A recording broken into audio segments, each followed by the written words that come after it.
Sudah bisa dilihat cahaya dan alat optik? Sudah. Sudah ya, oke. Alhamdulillah ya. Jadi materi kita setelah KD yang terakhir ya mengenai cahaya dan alat optik. Materi untuk KD 3.2 ini cahaya dan alat optik ini banyak sekali anak-anak. Jadi dibagi BST sampai 5 pertemuannya. Ini 1, 2, 3, 4, 5 pertemuan ya. Kita lihat yang pertama itu nanti kita mempelajari tentang sifat-sifat cahaya, kemudian arah lambat cahaya, pembiasan cahaya, menghitung besar sudut dari suatu sinar yang datang, kemudian menjelaskan sifat cahaya sebagai gelombang elektromagnetik. Gelombang kemarin sudah kita pelajari ya. Gelombang elektromagnetik adalah gelombang yang tidak membutuhkan medium untuk perambatan, gitu ya. Kemarin Bu Esti juga sudah menjelaskan contohnya adalah cahaya matahari. Jadi cahaya itu salah satu bentuk gelombang, yaitu gelombang elektromagnetik ya. Gelombang yang tidak memerlukan medium untuk perambatan.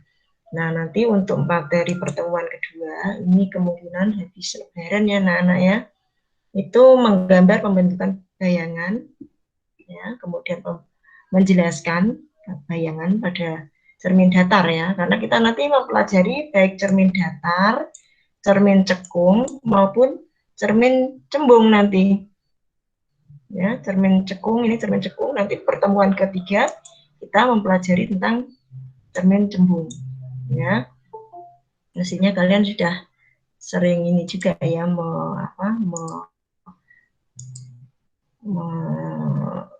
menemui ada cermin datar itu biasanya untuk kamu ini ya bercermin itu. Kalau cermin biasa itu cermin yang biasa ada di rumahmu itu. Kemudian kalau cermin cembung itu misalnya yang ada di mana, di spion motormu ya. Kemudian cermin cekung itu biasa dipakai untuk ini ya di mana yang di pinggir jalan itu ada itu cermin-cermin seperti itu. Nanti kita pelajari ke sana ya. Pertemuan keempat kita akan menentukan letak bayangan ya. Ini pada mata ya, karena judulnya memang cahaya dan alat optik ya. Jadi kita pertemuan 1, 2, 3 itu mengenai cahaya, kemudian pertemuan keempat ini itu sudah masuk ke alat optik. Mata kita itu termasuk alat optik ya, selain juga nanti ada alat optik yang lain selain mata. Nah, kita pelajari yang paling utama itu adalah mata kita sendiri. Kemudian untuk pertemuan kelima baru kita mempelajari juga tentang mata atau penglihatan pada serangga, kemudian pada kamera, loop, mikroskop, teleskop itu semuanya meniru ini ya, meniru apa yang kita lihat di mata kita. Gitu.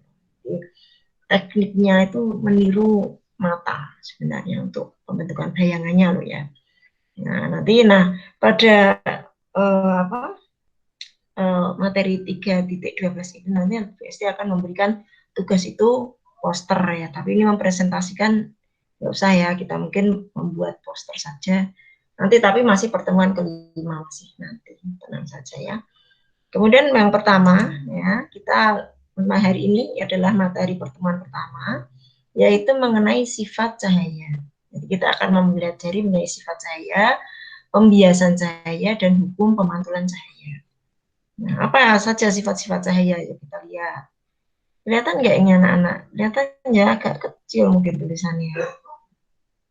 Sifat cahaya ini, bisa besarkan dikit ini. Sifat cahaya yang pertama memiliki arah lambatan yang lurus. Ya, jadi cahaya itu tidak bisa menggok, ya, berbeda dengan bunyi ya. Kalau kita bisik-bisik gitu, bisik-bisik dari balik apa? Mungkin tirai gitu, orang bisa mendengar karena bunyi itu bisa menggok masuk ke telinga orang lain. Tapi kalau cahaya tidak. Ya, contohnya ini nih. Nomor 1 ini. Ketika ini dikasih lubang ya, ini kita bikin katakanlah ini kertas ini cahaya lilin misalnya. Cahaya lilin ini kalau kertasnya tidak dibolongi, kelihatan nggak kalau posisimu di sini juga? Kelihatan nggak? nggak bisa lihat cahayanya ya. Nah, tapi kalau misalnya kita kasih lubang, maka cahaya itu akan merambat masuk ke lubang. Yang tidak ada lubangnya ya cahayanya nggak bisa masuk. Gitu. Nah, itu menunjukkan bahwa cahaya itu memiliki arah rambatan yang lurus. Gitu. Dia bisa menggok, dari sini menggok seret, gitu. Ya bisa ya dia lurus saja. Gitu. Kalau mata kita di sini nggak dikasih lubang nggak kelihatan.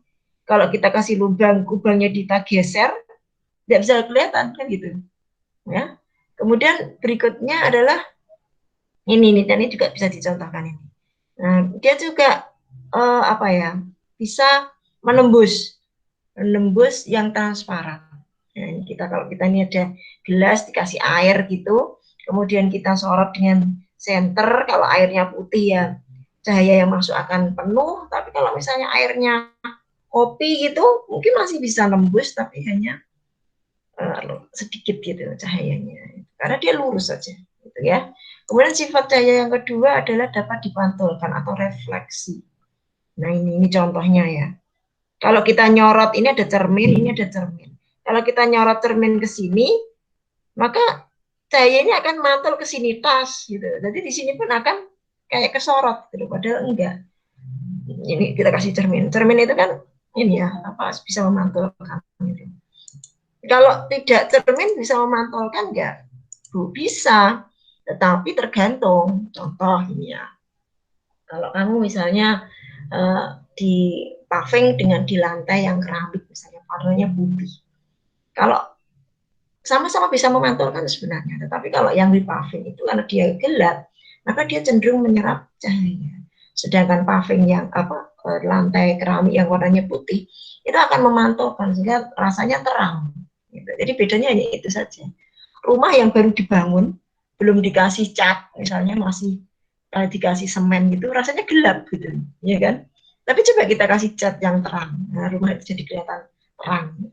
Sebenarnya kan sama cahaya yang masuk, tapi karena alas temboknya itu membagi warna yang berbeda, warna yang berbeda itu menyerap cahaya berbeda-beda anak-anak. Ya, seperti kalau semakin terang, maka dia akan semakin memantulkan. Kalau semakin gelap, dia akan semakin menyerap cahaya itu. Sebenarnya itu juga anak-anak. Kenapa? Kalau kamu perhatikan seragam OSISmu itu ya, kenapa kok atasnya putih gitu? Kenapa nggak hitam aja Bu kayak di luar negeri kan keren gitu ya? Kenapa? Karena kalau kita upacara, kita itu di Indonesia itu kan tropis ya, cahaya matahari itu penuh. Maka kalau kita pakai baju hitam, baju kita itu akan menyerap cahaya masuk ke tubuh kita dan kita akan kepanasan, sumuk gitu loh. Nanti kemungkinan akan bisa semaput seperti itu. Tapi kalau cahayanya putih, bajunya putih, dia akan memantau seperti ini. Nah, ini perhatikan ini sering ini bintang datar, ya. Ini sinar datang dengan sinar pantul. Ini kalau ini adalah garis normal. Ini jaraknya antara IE dengan IC, sinar datang dengan sinar pantul itu adalah sama. Bentar ya, ini ada temennya pada baru masuk. Ini akan sama. Jadi prinsipnya adalah sudut sinar datang itu akan sama dengan sudut sinar pantul, tidak akan bergeser. Gitu. Jadi kalau kamu menyorotnya misalnya di sini 45 derajat gitu, nanti dia akan dari sini itu akan juga 45 derajat. Seperti itu, tidak akan berubah. Dengan catatan permukaannya ini lurus ya anak-anak ya, rata gitu loh. Kalau permukaannya tidak rata, berinjol-berinjol itu akan berbeda-beda. Kamu bisa lihat itu di buku saya yang biru itu ada itu perbedaannya ya kalau dengan permukaan yang lurus dengan yang berinjol-berinjol. Intinya adalah sudut datang memiliki besar yang sama dengan sudut refleksi atau sudut pantul, sinar pantul. Itu adalah sifat kedua. Kemudian sifat yang ketiga dari cahaya itu adalah dapat dibiaskan atau refraksi. Nah, bila mana dia itu mengalami pembiasaan, itu apabila merambat dari sebuah medium yang berbeda. Berbeda apa, Bu? Berbeda kerapatan. Contoh ini ya, ini udara dengan air. Kerapatannya kan berbeda, Cah. Lebih renggang udara, ya kan? Udara dengan air kan lebih renggang udara ya. Kalau misalnya air dengan kacang lebih renggang mana? Lebih renggang air kan gitu ya. Nah ini adalah prinsip. Nah ini ada seorang ilmuwan yang namanya Snell sudah mempelajari bahwa besar perubahan atau pembelokan yang dihasilkan dapat ini ya dideskripsikan oleh hukum Snellius. Supaya hukum Snellius, mohon maaf ini malah tidak saya tulis, tapi ada di buku anak-anak. Nah ini intinya adalah ini sudah misalnya ini kalau ini kamu lihat panahnya ya. Kalau ini air, ini udara, ini mata kita melihat. Maka apabila kita memberi cahaya itu dari A, ya dari A ke sini, maka ini dari medium yang rapat menuju ke tidak rapat, maka dia akan dibiaskan menjauhi garis normal. Ini garis normal, menjauhi, gitu. Ya, tapi kalau misalnya seperti ini tadi, mungkin kamu bingung mau jadi ini podo. Nah ini podo, karena ini sama-sama udara, gitu ya. Ini bukan pembiasan, tetapi pemantulan. Berarti kan, kalau pembiasan itu nembus, nembus. Ya, kalau ini kan memantul, memantul, gitu ya. Tahu ya bedanya ya antara pemantulan dengan pembiasan. Nah, kalau pemantulan itu memakai hukum Snellius, di mana sinar datang apabila dia berasal dari medium yang lebih rapat menuju ke medium yang kurang rapat, maka akan dibiaskan menjauhi garis normal. Dan sebaliknya, kalau cahaya itu dari udara ke air misalnya, dari medium yang kurang rapat menuju ke yang lebih rapat, maka dia akan dibiaskan mendekati garis normal. Sebentar ini bisa tak orek-orek enggak ya ini. Ini saya soalnya enggak pakai ini beda. Ya gini ya. Mohon maaf ini saya agak susah nih. Nah misalnya seperti ini saja. Kalau dari sini ya, dari udara ke air, maka dia akan dibiaskan mendekati garis normal. Nah, Dan dia akan menjadi pelangi. gini ya. Nah, ini kalau dari udara ke air, ini akan seperti ini. Kasih warna merah juga ini. Nah, seperti ini. Ini kalau mendekati. Nah, ini panahnya, ini harusnya ada panahnya. Ini kalau yang dari sini menjauhi, kalau ini mendekati. Prinsipnya seperti itu. Nah, ini kalau kita lihat, ini kan sering kalau kamu nggak percaya, kamu lihat aja. Kalau misalnya kamu menaruh sebatang ini, apa ini namanya? Sebatang, tadi ada temannya muncul ini. Oke, sebatang pensil ya ke dalam segelas air, maka dia itu dari medium yang kurang rapat menuju ke yang lebih rapat. Nah ini seperti yang dicontohkan PST, kurang rapat menuju yang lebih rapat, maka dia akan dibiaskan mendekati ketoknya luwih cedek dari garis normal. Ini kan garis normalnya ke sini toh,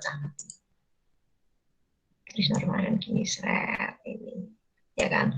Garis normal itu adalah garis yang begini, saya besaran nih. Nah ini garis normalnya. Garis normal itu garis yang posisinya agak lurus. Ya, seperti ini, agak lurus, maka dia akan mendekati, ya kan? Dari sini sudutnya ini ke sudut ini itu lebih dekat, seperti itu. Ini untuk pembiasan. Prinsipnya seperti itu. Ya. Kemudian sifat berikutnya dari cahaya itu adalah dapat diuraikan atau didispersi. Ini yang menyelidiki adalah seorang ilmuwan yang namanya Sir Isaac Newton ya. Beliau mempelajari kalau misalnya ada sebuah cahaya itu melewati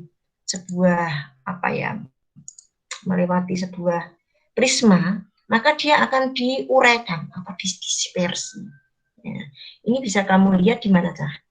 Di peristiwa pelangi ya. Nah, pernah ada yang lihat pelangi enggak? Pelangi itu seperti itu. Jadi kalau misalnya ada matahari, namanya ada rintik-rintik hujan. Kalau hujannya terus nggak bisa. Kalau hujannya rintik-rintik, ada pelangi, kemudian posisi kita itu apa ya, membelakangi matahari, tapi menghadap ke air gitu. Nah, itu akan kelihatan bahwa titik air itu akan diuraikan. Jadi titik air itu tuh dianggap sebagai prisma. Nah, cahaya mataharinya itu adalah cahaya, kemudian akan diuraikan oleh prisma, yaitu titik air menjadi merah, kuning, hijau, dan sebagainya. Ungu, ijigo, hibinio ya. Pelangi. Itu berarti prisma pelangi itu adalah salah satu contoh dispersi. Gitu ya. Kemudian berikutnya adalah cahaya itu dapat disearahkan atau dipolarisasi. Sing cahaya itu macam-macam itu bisa dijadikan satu. Jadi kalau tadi itu didispersi, itu diuraikan, kalau polarisasi itu malah dijadikan satu. Nah, ini contohnya. Contohnya seperti ini. Misalnya kamu, cahaya itu kan sebenarnya, kalau terurai itu menjadi ini, Mejiku Ibini berapa? 1, 2, 3, 4, 5, 6, 7, 7 warna. Aslinya itu seperti ini.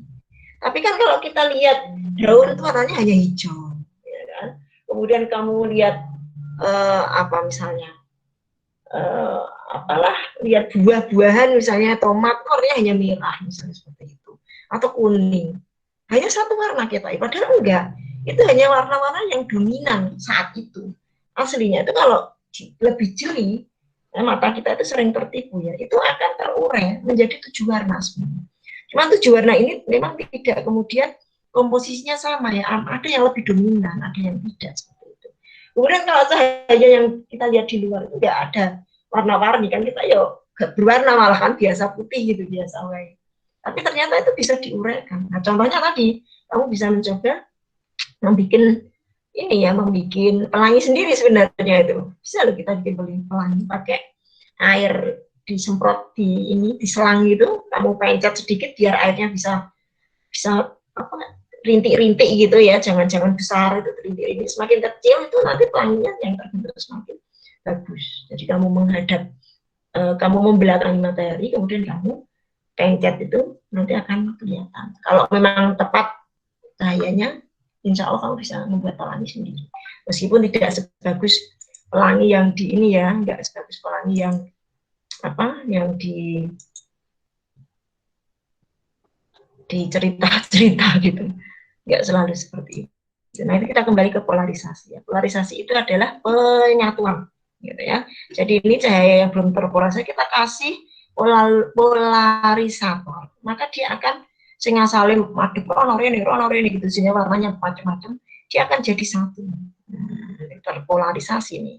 Nah, kalau seperti ini kok polarisator ini kan ngatik cah apa jenenge vertikal nggih. Kalau ini polarisatornya itu horizontal, maka dia nggak bisa lewat, jadi gelap gitu.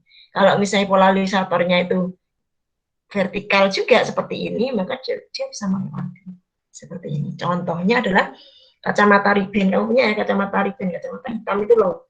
Nah, itu kan salah satu contoh atau salah satu usaha biar apa? Biar nggak silo. Kalau kita lihat matahari itu kan warnanya tadi 7 warna ini kan. Nah, ini terurai jadi silau. Nah, maka dipolarisasi. Nah, pakai polarisator yaitu kaca riben yang warnanya agak gelap gitu. Maka yang masuk itu hanya cahaya yang lebih gelap, misalnya antara biru, nila, ungu, seperti itu, hanya cahaya-cahaya ini yang bisa masuk sehingga tidak terlalu menyilaukan mata.